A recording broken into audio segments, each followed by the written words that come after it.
Meus amados irmãos, a paz do Senhor Jesus, mais um encontro de escola bíblica dominical. Hoje nós estamos com a lição de número 13 com o tema A Batalha Espiritual e as Armas do Crente. A última lição do nosso trimestre e graças a Deus, porque Deus nos deu a oportunidade de poder abençoar a sua vida com estes subsídios.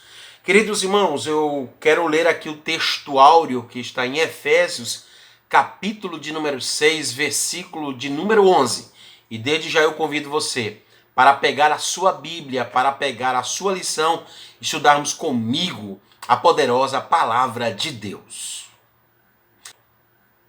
Efésios, capítulo de número 6, versículo de número 11, nos diz assim: Revesti-vos de toda a armadura de Deus, para que possais estar firmes contra as astutas ciladas do diabo. A verdade prática assim nos diz: o uso da armadura de Deus assegura a vitória do crente no campo da batalha espiritual. E como de costume, eu quero mais uma vez reiterar dizendo para você: faça da sua leitura diária temas para o seu culto doméstico a cada dia. E eu tenho certeza que você e toda a sua família estará inteirado no conteúdo desta lição e Deus estará te abençoando. A leitura bíblica em classe está em Efésios, capítulo de número 6, versículos de número 10 a versículo de número 20. Eu vou colocar, como sempre, na tela e você estará fazendo esta leitura juntamente comigo. No demais, irmãos meus, fortalecei-vos no Senhor e na força do seu poder. Revesti-vos de toda a armadura de Deus, para que possais estar firmes contra as astutas ciladas do diabo. Porque não temos que lutar contra carne e sangue, mas sim contra os principados, contra as potestades, contra os príncipes das trevas deste século, contra as hostes espirituais da maldade nos lugares celestiais. Portanto, tomai toda a armadura de Deus, para que possais resistir no dia mau, e havendo feito tudo, ficar firmes. Estai, pois, firmes, tendo cingido os vossos lombos com a verdade, e vestida a couraça da justiça, e calçado os pés na preparação do evangelho da paz, tomando sobretudo o escudo da fé, com o qual podereis apagar todos os dardos inflamados do maligno.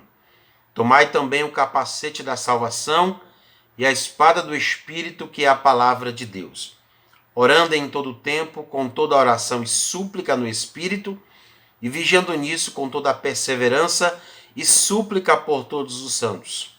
E por mim, para que me seja dada no abrir da minha boca a palavra com confiança, para fazer notório o mistério do Evangelho, pelo qual sou embaixador em cadeias, para que possa falar dele livremente, como me convém falar. Estarei lendo aqui neste exato momento o objetivo geral, bem como os objetivos específicos. Objetivo geral: mostrar que o uso da armadura de Deus assegura a vitória no campo da batalha espiritual. Objetivos específicos. Primeiro objetivo específico: demonstrar qual deve ser o preparo espiritual do crente para a batalha. Segundo objetivo específico: apresentar o campo da batalha espiritual. E terceiro e último objetivo específico: saber quais são as armas espirituais indispensáveis ao crente. Que Deus abençoe a sua vida e que você tenha em suas mãos agora um excelente e breve subsídio. Meus amados irmãos, para início de argumentação, eu quero primeiramente, dentro do texto de Efésios, capítulo de número 6, versículos 10 a 20, deixar bem claro aqui: Paulo está trabalhando dentro de um contexto, utilizando de uma metáfora de uma imagem para representar uma realidade, e a metáfora que Paulo está utilizando é de soldados que estão aparelhados, prontos para uma batalha. Além das metáforas, das imagens, Paulo utiliza de uma linguagem extremamente militar.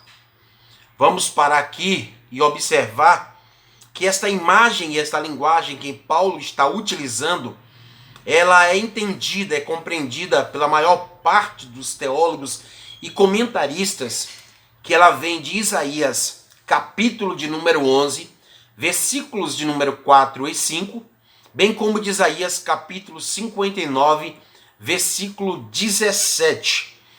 Isaías também, capítulo de número 52 e versículo de número 7.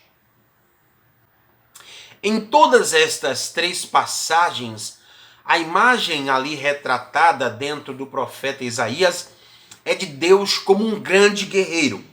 Profeticamente falando, Isaías capítulo de número 11 está apresentando o rei ungido, o Messias, que na nossa forma de interpretar é o próprio Jesus Cristo, que como rei ungido, citado aqui em Efésios capítulo de número 1, aquele que se assentou à destra do Pai e colocou tudo sob o seu domínio.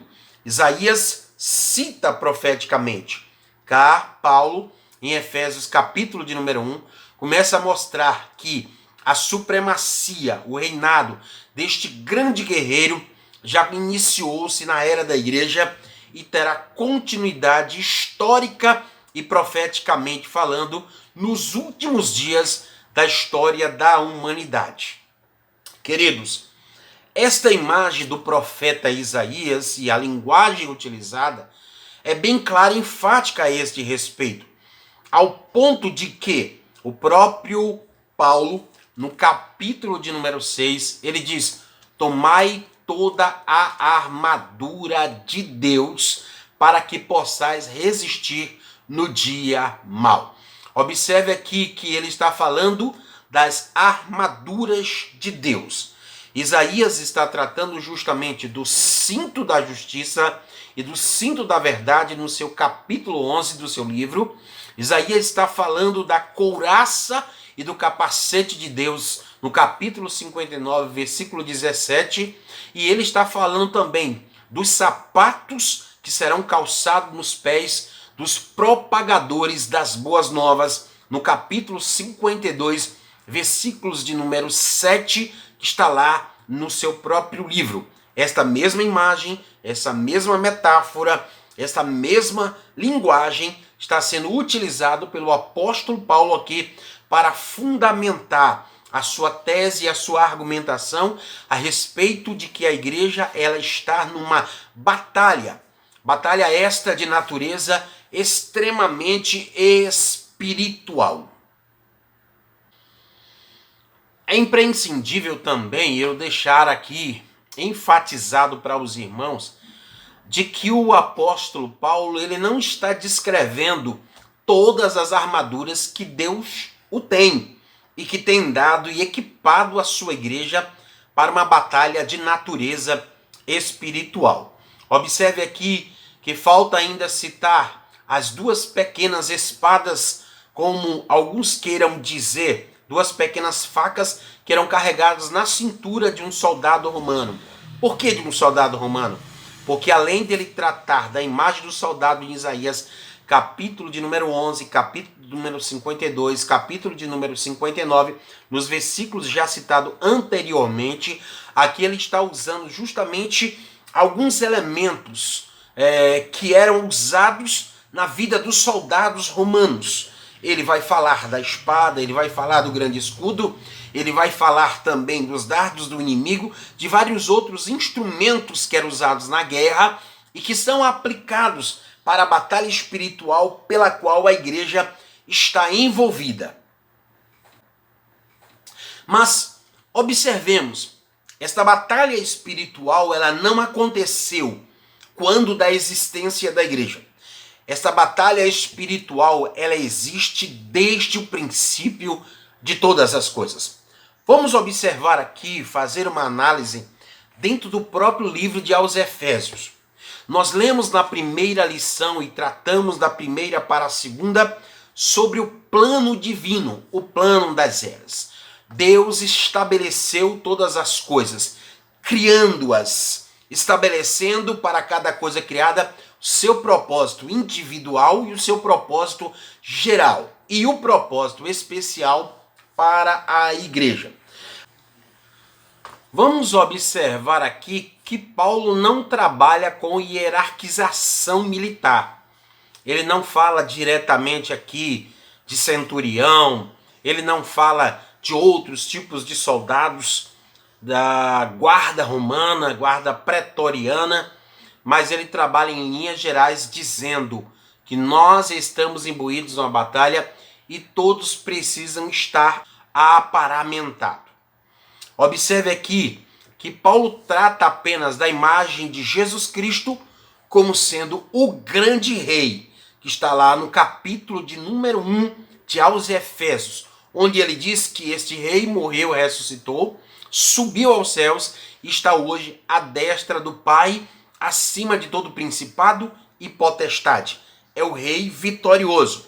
Observe aqui que ele utiliza também da imagem do embaixador, o representante deste reino, que está lá no capítulo de número 6, versículo de número 20, onde ele se coloca como embaixador que está preso. Na qualidade de embaixador, ele está exortando, ele está orientando e ensinando a igreja, deixando bem claro que nós estamos numa batalha espiritual. O propósito de Paulo, ao falar de batalha espiritual, era para que a igreja entendesse o sentido também da unidade espiritual. Unidade essa que nós falamos em lições passadas e que agora Paulo sai e entra numa outra imagem e apresenta a unidade militar. Observe aqui que ele deixa bem claro que todas as ferramentas para a batalha ela está disponível para todo tipo de soldado. Na linguagem que Paulo utiliza em Efésios capítulo de número 6, versículo de número 10 a versículo de número 20, a recomendação paulina não é para apenas um grupo de crentes, mas para todos os salvos tomar toda a armadura de Deus e estar imbuídos numa batalha de natureza espiritual. Observemos também aqui este ponto. Nas descrições dos instrumentos de guerra, perceba agora que só existe uma, que é a espada, que é considerada como uma arma de ataque, isto é, tanto de defesa quanto de ataque. Isto porque Paulo nos apresenta uma natureza apologética da igreja para a preservação desta unidade, usando da imagem da unidade militar. Observe também outro detalhe, é que o aparelhamento de todos os soldados não existe nenhuma arma que possa guardar as costas dos soldados. Isto porque, na mentalidade de Paulo, Paulo imaginava fileiras de soldados, uma após a outra, e a segunda fileira defendia as costas da primeira fileira. E assim sucessivamente, a terceira protegendo da segunda, a quarta da terceira, e aí vai, dependendo de quantas fileiras existissem. Observe, eu falei aqui que o apóstolo Paulo descreve, em sua maioria, armas de defesa. Se pararmos para observar historicamente, ou a história da teologia e a história da igreja, a igreja sempre sofreu ataques. Ataques na sua ortodoxia, que é o seu conjunto de doutrinas que são consideradas como a declaração de fé e prática para a vida cristã. E a igreja, vivendo neste ataque, promoveu uma sistematização da doutrina bíblica para a defesa da fé cristã dentro da própria história, tanto da teologia como a história da igreja. A igreja sempre teve esta natureza apologética. Por que que não é tratado aqui em Efésios como se nós tivéssemos armas suficientes para destruir o inimigo? Vamos observar aqui que esta batalha, ela não pertence diretamente à igreja. Esta batalha é diretamente contra a pessoa do Senhor Jesus. E quando se iniciou esta batalha? Esta batalha se iniciou no início de todas as coisas.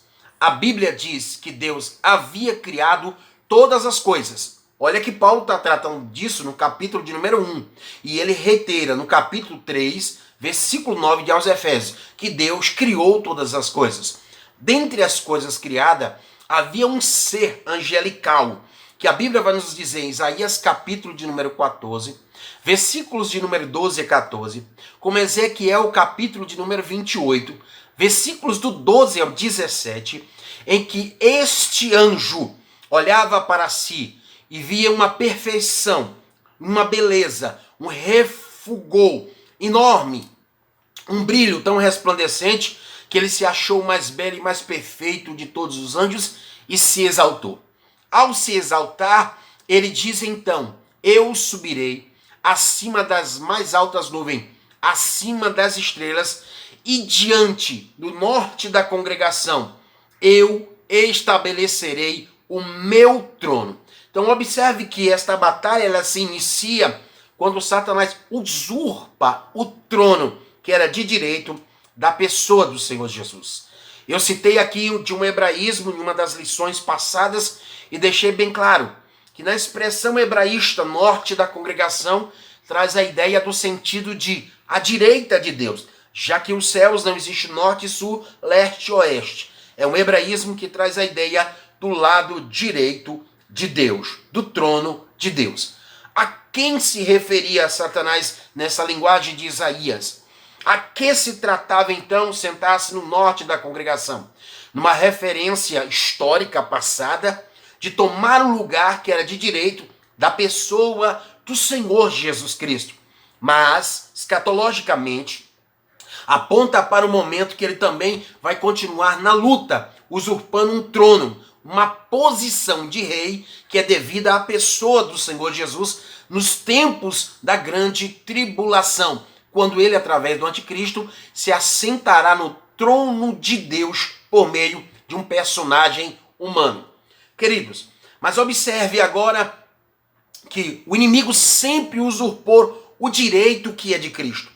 Paulo vai dizer em Filipenses, capítulo de número 2, que Jesus não teve por usurpação o ser igual a Deus, mas antes a si mesmo se esvaziou, assumindo a forma de servo, reconhecido em figura humana, sendo obediente à morte e morte de cruz. Pelo que Deus também o exaltou soberanamente e lhe deu um nome acima de todo nome, para que ao nome de Jesus se dobre todos os joelhos, nos céus, na terra e debaixo também da terra, e toda a língua confesse que Jesus Cristo é Senhor, para a glória de Deus Pai.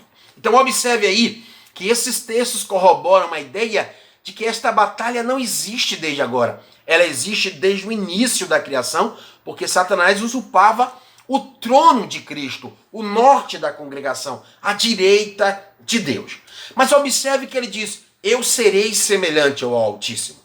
Quando ele percebe que o seu plano é frustrado, porque Deus o precipita para a terra, a Bíblia diz que ele então vem à terra e vem tentar o homem este criado à imagem e semelhança de Deus. Perceba, a batalha foi direcionada contra a pessoa do Senhor Deus, na pessoa do seu Filho, e quando ele perde a batalha nos céus, ele desce à terra de forma furiosa e promove agora uma batalha diretamente contra o homem, coroa da criação divina. E ele então seduz os nossos pais, Adão e Eva, e promove a queda dos mesmos. De lá para cá, o inimigo tem investido pesado para aprisionar, para amarrar as pessoas. Observe que em Lucas, capítulo de número 11, esta mesma linguagem de batalha está sendo tratada aqui, quando a Bíblia mostra que Jesus Cristo veio à terra. Lucas 11, 22, eu vou ler aqui agora. Jesus veio à terra para combater o inimigo e tomar da mão do inimigo todas as almas que estão cativas. Observe que aqui diz o texto: Lucas 11, 22. Sobrevindo, porém, um mais valente do que ele, vence-o, tira-lhe a armadura em que confiava e lhe divide os despojos. Jesus está falando aqui da amarração daquele que se dizia ser valente, numa referência ao próprio Satanás. E observe que veio alguém, que é a pessoa do Senhor Jesus, como o mais valente, que amarrou a Satanás e arrancou as nossas vidas da mão dele, nos deu uma nova vida, nos tornou uma nova criação. Observe, o homem no início de todas as coisas pecou, perdeu a imagem de Deus, tornou-se escravo de Satanás. Pela obra do Calvário, Colossenses 2, versículo de número 15, vai dizer que Jesus despojou todo o principado, toda a potestade, triunfando deles na cruz, e encravou o nosso escrito de dívida na cruz justamente, e promoveu a nossa libertação. Essa mesma imagem, em Efésios capítulo de número 4, está sendo utilizado para o triunfo de Jesus quando da sua encarnação, quando ele veio na sua primeira vinda como homem. O texto de Paulo aos Efésios, capítulo de número 4, versículo de número 7, está escrito da seguinte forma: e a graça foi concedida a cada um segundo a proporção do dom de Cristo. Por isso diz, quando ele subiu às alturas, levou cativo o cativeiro e concedeu dons aos homens. Ora, aqui quer dizer subiu, senão também que havia descido até as regiões inferiores da terra. Aquele que desceu é também o mesmo que subiu acima de todos os céus para encher todas as coisas. Aqui está sendo tratado do triunfo da pessoa do Senhor Jesus. Triunfo esse que foi realizado na cruz do Calvário, como acabei de falar. O próprio Paulo aqui está usando justamente esta linguagem de triunfo, em que Jesus levou cativo o cativeiro e concedeu dons aos homens. Uma linguagem extraída do Salmo de número 68, para mostrar o triunfo na pessoa e da pessoa do Senhor Jesus, em que nós temos hoje. Observe que esta mesma linguagem e pensamento, Paulo vai falar em Efésios capítulo de número 1, dizendo e orando aqui, dizendo na carta aos Efésios, e orando, apresentando qual é o objetivo, quais eram as petições que ele fazia a Deus em prol da igreja. Quando ele dizia que orava para Deus abrir os olhos do entendimento, para que a igreja entendesse qual é a esperança do seu chamamento, qual a riqueza da glória da sua herança nos santos e qual a suprema grandeza do seu poder para com os que cremos, segundo a eficácia da força do seu poder, o qual ele exerceu em Cristo, ressuscitando dentre os mortos e fazendo sentar à sua direita nos lugares celestiais, acima de todo principados e potestades e domínio, e de todo nome que possa se referir não só no presente século, mas também no vindouro. E pôs todas as coisas debaixo dos pés, e para ser o cabeça sobre todas as coisas, o deu à igreja. Então observe aqui que Paulo está falando justamente deste triunfo da pessoa do Senhor Jesus nas batalhas contra o nosso adversário e contra o pecado. A hegemonia de Satanás, do pecado e da morte foi quebrado. E ao ser quebrado, Cristo hoje está sentado à destra de Deus. E pega um povo agora chamado a igreja e coloca nas regiões celestiais. Está lá em Efésios capítulo 2, versículo de número 6, e nós já estudamos esse assunto. A igreja hoje está nas regiões celestiais. Mas, observe, enquanto Jesus não vem levar, resgatar a sua propriedade, como está em Efésios 1,14, nós temos que enfrentar uma batalha. Nós temos que estar preparado para esse combate. E o texto vai nos dizer de forma enfática e clara, principalmente para nós que estamos na presença de Deus e somos o guerreiro do Senhor. Paulo diz que devemos revestir de toda a armadura de Deus para resistir contra o mal. E mais ainda, ele fala do dia mal. Observe que as batalhas da igreja sobre a face da terra, elas são diárias. Mas Paulo apresenta um dia em que a batalha é tão renhida, é tão travada. E ele deixa bem claro, é preciso a igreja estar preparada. E como uma igreja pode estar preparada para uma batalha que pertence a Deus? Vamos lembrar, o inimigo já sofreu a derrota, mas ele é insistente, ele não se dá por vencido, ele não sossega, ele não se aquieta. E o livro de Apocalipse vai dizer isto, que quando ele percebe que não pode mais guerrear contra o Cordeiro de Deus, ele na grande tribulação será lançado por terra e fará guerra aos santos. Então observe que é um inimigo já derrotado, mas que não se dá por derrotado, mas que usa o resto de força, de metodologia que ele tem para empregar contra a igreja do Senhor. Observe, a igreja está numa batalha. E qual é a finalidade de Satanás nesta batalha? É desviar o crente, o salvo, da presença de Deus.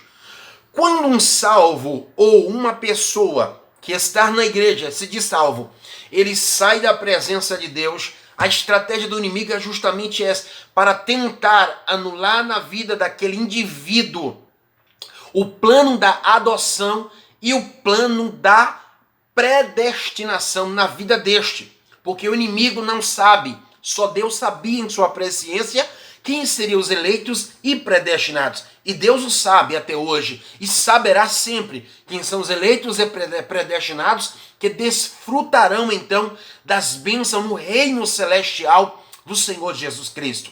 Então ele investe pesado para afastar a minha e a sua vida da presença de Deus.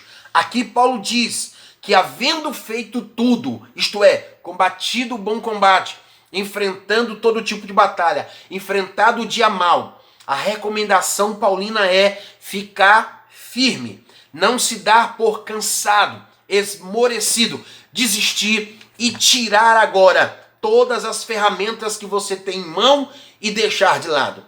Paulo está dizendo aqui que na unidade que nós temos como soldados, todos devem batalhar, um por todos e todos por um. É o velho ditado dos escoteiros.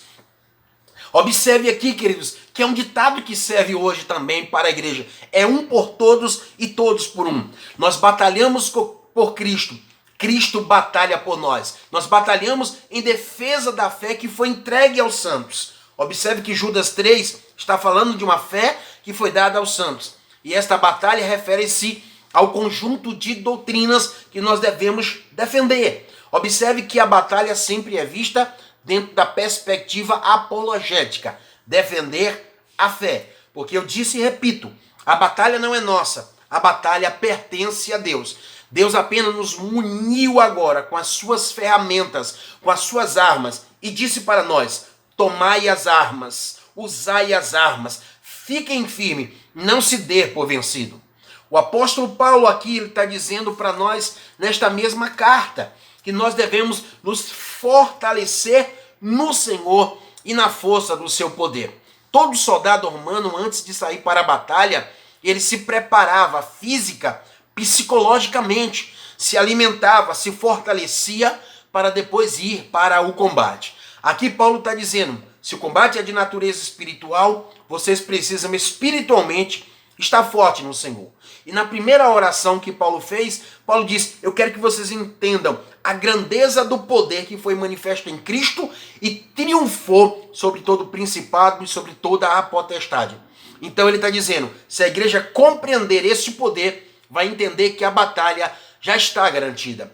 O próprio Paulo em Romanos capítulo de número 8, quando ele trabalha justamente no esquema e na linguagem de batalha, e eu quero ler esta passagem juntamente com você aqui agora. Paulo vai mostrar as condições da igreja que ela é eleita. Quando ele nos diz no capítulo de número 8, a partir do versículo de número 31, que nos diz, que diremos, pois, à vista destas coisas, se Deus é por nós, quem será contra nós? Aquele que não poupou ao seu próprio filho, antes por todos nós o entregou, porventura não nos dará graciosamente com ele todas as coisas? Quem intentará acusação contra os escolhidos de Deus? É Deus quem os justifica.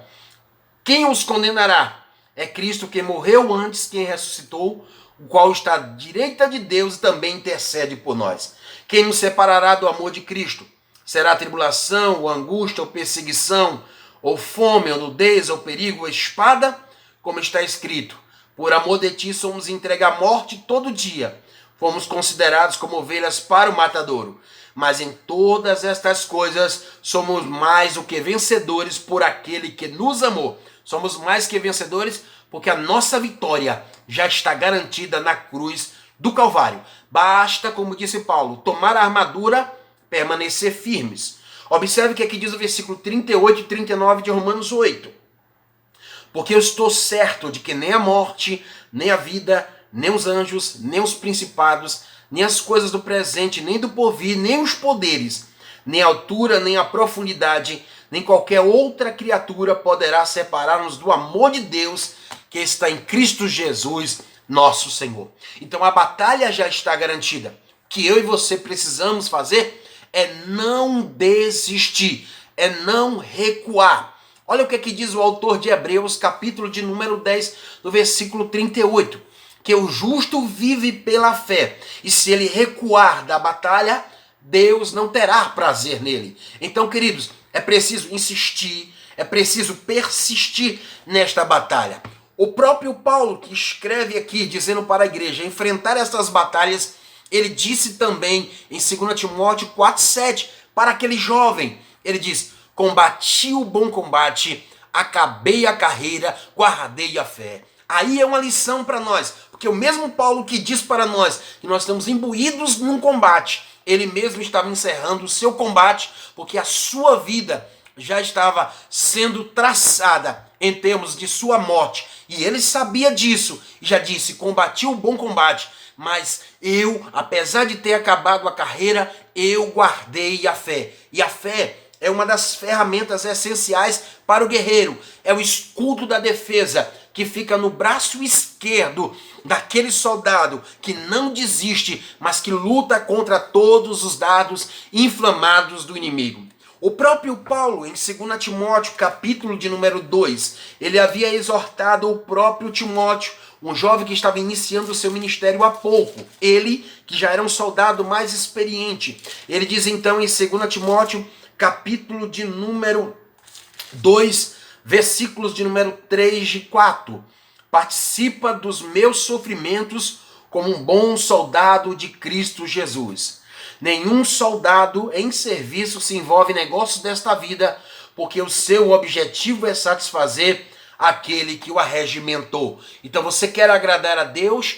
Viva o combate espiritual, hoje e sempre, e esteja preparado para os dias mais difíceis da vida, tendo toda a armadura de Deus, porque somente com essas armaduras você estará preparado para todos os embustes, todas as investidas do teu adversário, e você terá condições de se fortalecer, permanecer firme diante de Deus, não voltando atrás. Lembre-se, esta batalha não é minha, esta batalha não é sua, esta batalha pertence a Deus. Agora, Deus permite que o inimigo já derrotado, em estado de derrota final, se levante contra a igreja, e a igreja vem agora prevalecer contra ele dia após dia, promovendo-lhe então perdas no mundo espiritual. Porque todas as vezes que a igreja avança nas missões, na evangelização, avança em uma vida de oração, de santidade, de compromisso, e não para, e não deixa a arma espiritual cair da sua mão, dos seus braços, da sua cintura, queridos, nós vamos ganhando campo, o inimigo vai perdendo campo. E Jesus, o nosso grande general, o rei dos reis, o rei ungido, ele vai na nossa frente, nos dando a vitória e fortalecendo com o seu poder, com a sua graça. E Paulo disse isso para Timóteo: fortifica-te na graça que há em Cristo Jesus. Em 2 Timóteo 2,1, logo em seguida ele diz: sofre como um bom soldado. Então não pare de lutar, não se dê por cansado, por esmorecido, porque Deus tem poder para te dar, força para te dar, vigor para te dar, e você continua nesta batalha cada vez mais do que vencedor na pessoa do Senhor Jesus. Observemos aqui também, irmãos, que nesta batalha o inimigo ele tem estratégias. O texto bíblico, em Efésios capítulo de número 6, versículo de número 11, está escrito assim: revesti-vos, pois, de toda a armadura de Deus, para que possais ficar firmes contra as astutas ciladas do diabo. A palavra grega aqui para ciladas é metodeia. E metodeia está relacionado a estratégias, a métodos de guerra. Queridos, o nosso adversário, o adversário de Deus, Satanás, ele tem estratégias para tentar aprisionar o homem e fazer-se apartar desta batalha, dando-se por vencido. Vamos observar uma das estratégias que o inimigo utilizou para neutralizar os nossos primeiros pais. Primeiro ele vai lá, no capítulo de número 3 do Gênesis, e mantém um diálogo com a mulher, fazendo a seguinte pergunta: é assim que Deus disse? Não pode comer de todas as árvores que estão no jardim?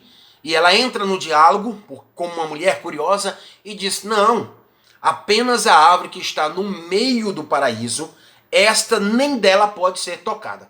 Ele diz: certamente que vocês não irão morrer. Ele está fazendo ali uma negação do que a palavra de Deus dizia. Ele está distorcendo a palavra. Quando Deus disse para Adão: não coma, Adão reproduziu para sua esposa: não coma da árvore, conhecimento do bem e do mal. Mas infelizmente a Eva, ela provou do fruto e deu ao seu marido. A partir de então o homem entrou em estado de derrota, em estado de queda, e Satanás agora toma a liderança e tenta escravizar e escraviza o próprio homem durante séculos e séculos. Por isso que a Bíblia vai dizer em 1 João capítulo 3, versículo de número 8, que o Filho de Deus ele veio justamente desfazer as obras do diabo. Em João 10,10 nós sempre usamos essa analogia para referir-se a Satanás, quando o texto diz que ele veio como obra realizar, matar, roubar e destruir. Mas Jesus veio para dar vida e vida com abundância. Então o inimigo ele é estratégico. E deixe-me fazer uma observação. As batalhas que a igreja tem enfrentado, ela tem prevalecido não é pela metodologia das lideranças das igrejas, não é pela sapiência, não é pelo conhecimento, não. A vitória da igreja é fruto, é resultado da graça de Deus e da obra do Calvário, do fato de Cristo já ter despojado Satanás de todas as armas e agora a sua ação ela é limitada. Toda a ação do inimigo contra a vida de um salvo, contra a vida da igreja é limitada. A estratégia do inimigo também é tentar desfazer o plano divino, o plano da eleição, desviando as pessoas da presença de Deus. É tentar tirar a pessoa também do plano da salvação. É promover desentendimento de soldados para com soldados. Irmãos, por isso que é uma recomendação bíblica de Paulo no capítulo 4, da necessidade das nossas relações de um para com os outros, manter a humildade, a longanimidade e a mansidão. Porque o inimigo ele pode entrar através desses sentimentos negativos e promover a discórdia e dos entendimentos. É preciso ter cuidado. Existe um texto em 2 Timóteo, no capítulo de número 3, quando Paulo está falando sobre os tempos trabalhosos que nós enfrentaríamos nos últimos dias. E a partir do versículo de número 3, está escrito da seguinte forma: desafeiçoados, implacáveis, caluniadores, cruéis, inimigos do bem. Observe aqui que Paulo vai utilizar justamente uma palavra caluniadores. E a palavra caluniadores, lá está escrito no grego, diaboloi. E esta palavra ela pode ser traduzida como a serviço do diabo. Infelizmente, quando o inimigo ele adentra dentro da comunidade de fé, se o crente ele não tiver cuidado, em vez de estar em serviço militar, favorável ao povo de Deus, à igreja de Deus, em defesa da família, porque o inimigo investe pesado contra a família, e esse crente não vigiar naquilo que ele fala, naquilo que ele comenta, em vez de estar em serviço de Deus, ele pode estar em serviço do próprio diabo dentro da sua própria comunidade, porque ele é considerado como um diaboloi, um caluniador, um inventor de males, um fofoqueiro, um problemático. Então é preciso ter cuidado.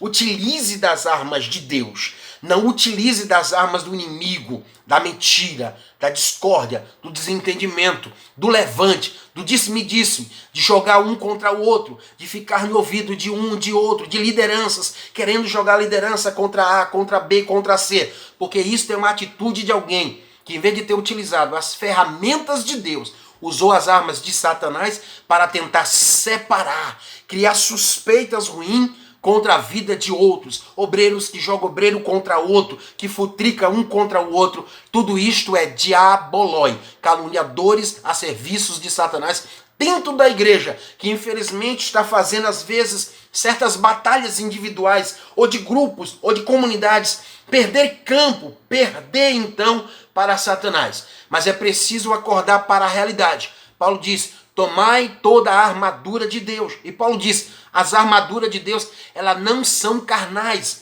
elas são espirituais, para aniquilar certas fortalezas de Satanás, para destronar Satanás, que às vezes ele quer usurpar um trono, uma posição dentro da comunidade de fé. Mas cabe a mim, cabe a você, estarmos vigilantes, porque o texto vai dizer lá, na parábola do joio, que foi quando os homens, infelizmente, adormeceram, o inimigo semeou joio no meio do trigo. E às vezes também através do joio, o inimigo trabalha para promover uma quebra da unidade militar, porque a igreja é composta por diversos salvos que são vistos, segundo Paulo, como soldados que estão numa batalha. E é preciso neste momento o teu escudo servir de defesa para a vida do próximo, mas também para a sua vida espiritual. Então tenha cuidado, irmãos. Esteja em serviço de Deus e jamais em serviço do teu adversário, do teu inimigo,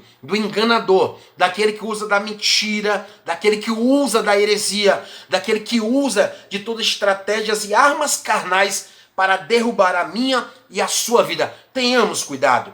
Observe a recomendação de 1 Pedro, no capítulo de número 2, quando Pedro diz também devemos nos armar de certos sentimentos que agrada a Deus, mas armar na defesa das nossas vidas, mas também na defesa da nossa comunidade de fé. Quando 1 Pedro, no capítulo de número 2, versículo número 11, ele nos diz da seguinte forma: amado, exorto-vos como peregrinos e forasteiros que sois, a vos absterdes das paixões carnais que fazem guerra contra a alma. Então deve abrir mão desses sentimentos, desses desejos carnais, porque as nossas armas, elas são espirituais, são poderosas em Deus para destruir as fortalezas, mas sofismas, argumentos e falácias satânicas para ludibriar as mentes das pessoas. Paulo diz em 2 Coríntios 10, versículo número 5, que nós devemos, como soldados de Cristo, ao ganhar um campo de batalha, trazer cativo toda a mente, cativa a pessoa do Senhor Jesus para a obediência na fé no Senhor Jesus. Então observe que nesta batalha que nós estamos imbuídos, não podemos perder campo, não podemos perder espaço, mas devemos agir como uma igreja militante e uma igreja também triunfante, porque este é o propósito de Deus para a igreja que pela cruz do Calvário tem agora a vitória já garantida. Para corroborarmos a ideia que eu acabei de falar de armarmos com sentimentos numa batalha espiritual para vencer o adversário, Pedro nos recomenda aqui, da seguinte forma, na sua primeira carta, no capítulo 4, versículo de número 1, tomando Jesus como exemplo para nós. O texto nos diz assim: ora, tendo Cristo sofrido na carne, armai-vos também vós do mesmo pensamento, pois aquele que sofreu na carne deixou o pecado. Então Pedro nos ensina que nós precisamos estar armados com sentimentos corretos para vencermos o pecado e vencermos a Satanás. Observemos aqui como foi que Jesus Cristo venceu o adversário. 1 Pedro, capítulo de número 2, quando ele nos apresenta que Jesus Cristo ele não cometeu pecado. 1 Pedro 2, 22.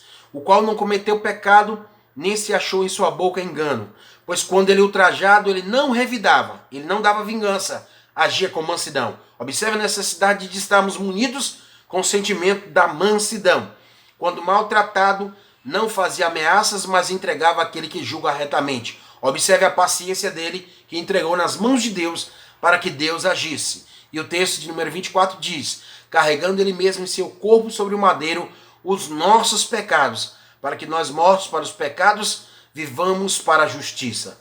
Por suas chagas fostes sarados. Então Jesus venceu com os sentimentos corretos, com as atitudes e disposições corretas contra esta batalha espiritual. Porque não adianta você tomar o capacete, você tomar o escudo, você tomar a espada, se você não tiver munido antes, primeiramente, como Paulo ensinou, da humildade, da longanimidade e da mansidão na sua relação com os irmãos, na sua relação horizontal. Porque os seus irmãos, como você, também é soldado de Cristo.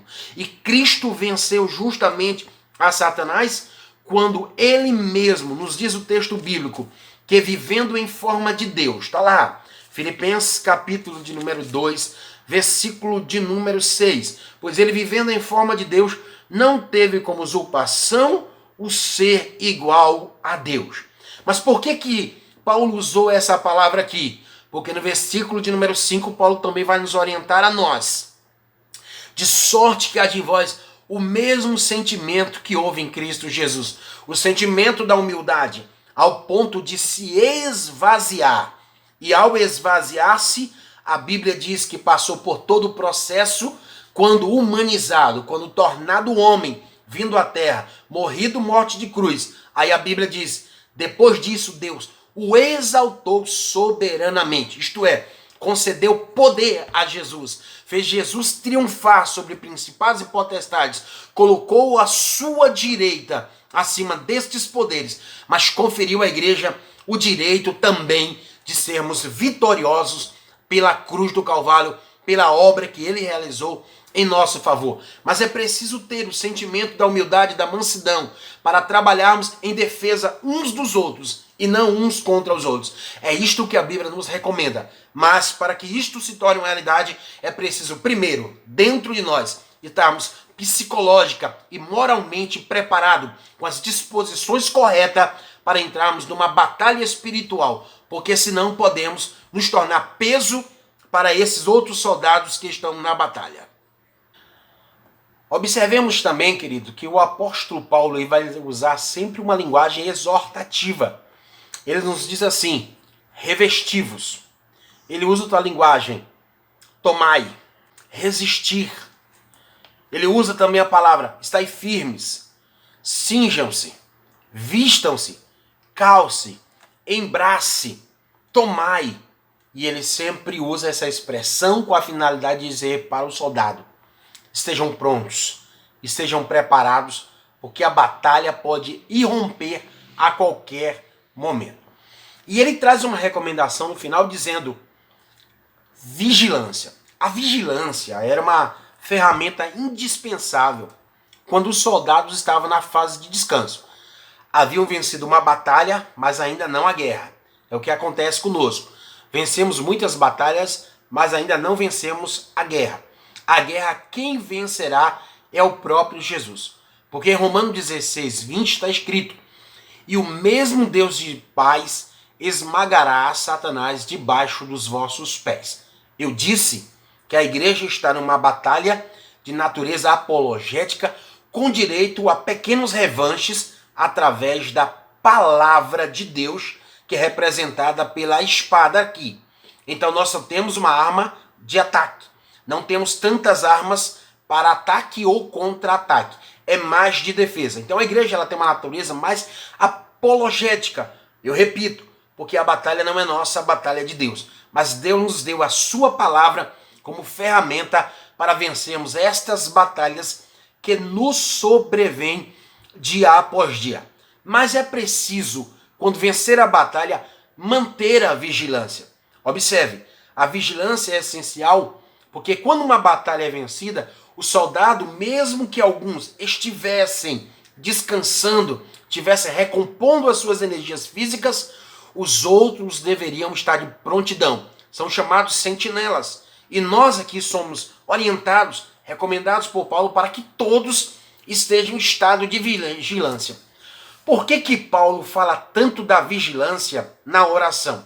Porque às vezes você pode ser tomado pela distração, você pode ser tomado por sentimento de despreocupação, aquele senso de vitória, como se você já tivesse vencido a guerra e folgar na vida espiritual. Então Paulo recomenda dizendo, vigiai com toda a perseverança. Então a oração e a vigilância estão juntas e não podem deixar de o estar, porque o soldado ele está em constante combate. Eu disse que a qualquer momento uma nova batalha pode irromper, surgir, e é preciso estar preparado. E esta linguagem exortativa de Paulo era comum utilizar-se nos períodos das antigas guerras. Por exemplo, em Neemias capítulo de número 4, versículo de número 14, que eu quero fazer a leitura aqui com vocês. O texto bíblico nos mostra que Israel voltara para a sua terra e estava reconstruindo o templo.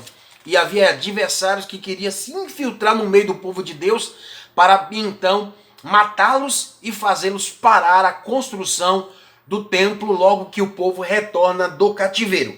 Observe o que aqui diz o texto bíblico. Então Neemias, ele reúne todo Judá, e ao reunir todo Judá, ele diz assim, no versículo de número 13, então pus o povo por famílias, nos lugares baixos e abertos, por detrás do muro com as suas espadas e as suas lanças e os seus arcos.